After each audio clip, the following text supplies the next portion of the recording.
Hey folks, it's Mike here at Deconstructing the Game, and welcome to the first Starfield tips and tricks video. Today we're going to be talking about planetary surveillance or surveillance for collecting resources, because in my video I did yesterday reviewing the game, I didn't have many positive things to say about it, and the most negative thing I had to say about the game was in fact the planetary surveillance and resource collection. In particular, it's the planets with life on them, with plants and animals, that are particularly hard to scan because sometimes it's incredibly difficult to find the animal you need, particularly if it's a water-based animal. But let me turn my pain and suffering into your gain by giving you some helpful tips and tricks so you can scan planets, get the resources you need, and move on to the next solar system. My name's Mike, this is Deconstructing the Game. Let's get to it.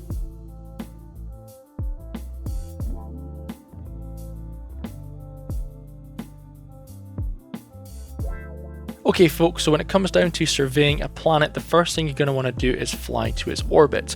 Open up the planetary map and then scan the planet by holding the button, and it should tell you the resources available on the planet and if there's any traits.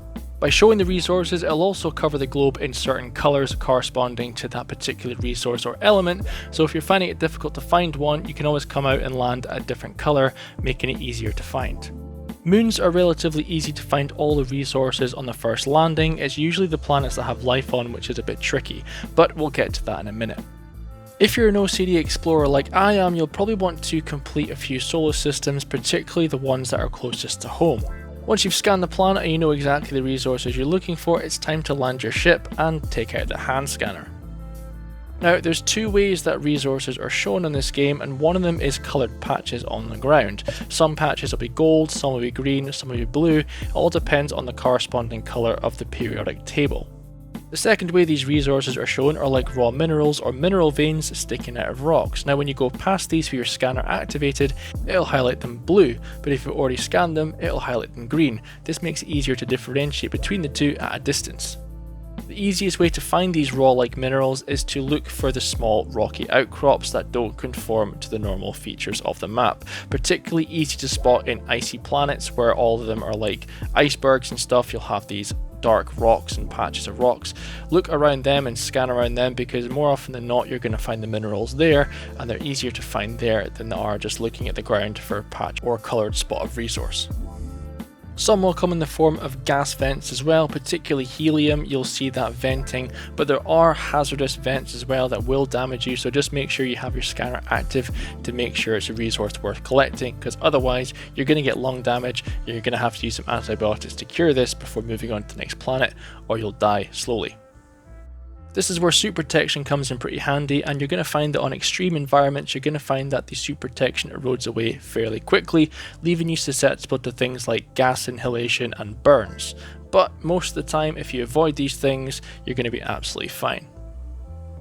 Finding traits on a planet is relatively easy, and all you have to do is look for the Google-like pin in the distance, and if you click on the A button if you're playing on Xbox or the X button on PlayStation, it's going to change that pin to a different type of icon which corresponds to that feature of trait. Sometimes it could be a geyser, sometimes it could be a volcano, or even a particular life sign. Your job is to go over there and scan that, and then you found the trait. Once you found all the resources on the planet and found all the traits on the planet, that's the thing 100% scanned and the survey complete. Then you can move on to the next planet or moon.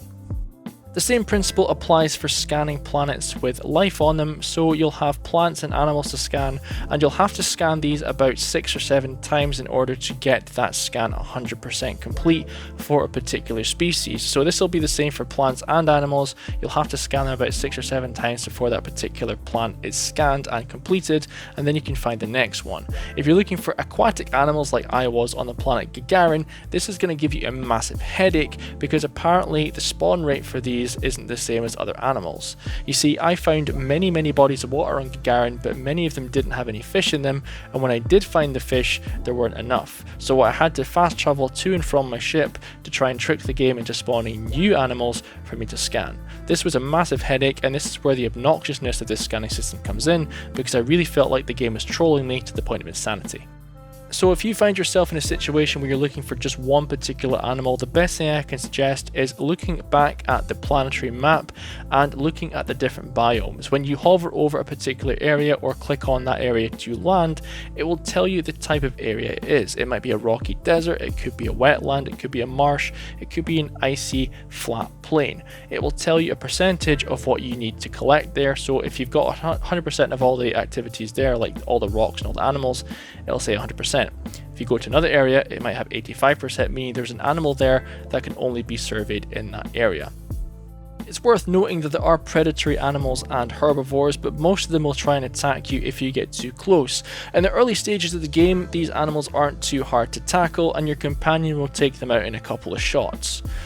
But as time goes on, I imagine there's going to be many animals out there that could easily rip your face off, so how do you stop that from happening? Well, if you look at the perk tree, there are scanner upgrades for not only your ship, but also for your hand scanner, increasing the distance a scan can be made. So if you're invested in scanning planets and collecting resources on the planet's surface, these might be the type of perks you're going to want to invest in. Now, you might be thinking it'll be easier just to run and gun and kill all the animals yourself and then scan them, but that doesn't work because you cannot scan killed animals. The only exception to this rule is if an animal has been killed by another predator, then you can scan it. For example, you might come across a patch of like 6 or 7 dead animals that have been killed by something else, and you can scan them and it'll register. However, if you do this yourself, it will not register, so predatory animals will need to be snuck up on, or during combat you'll have to scan them and then take them out.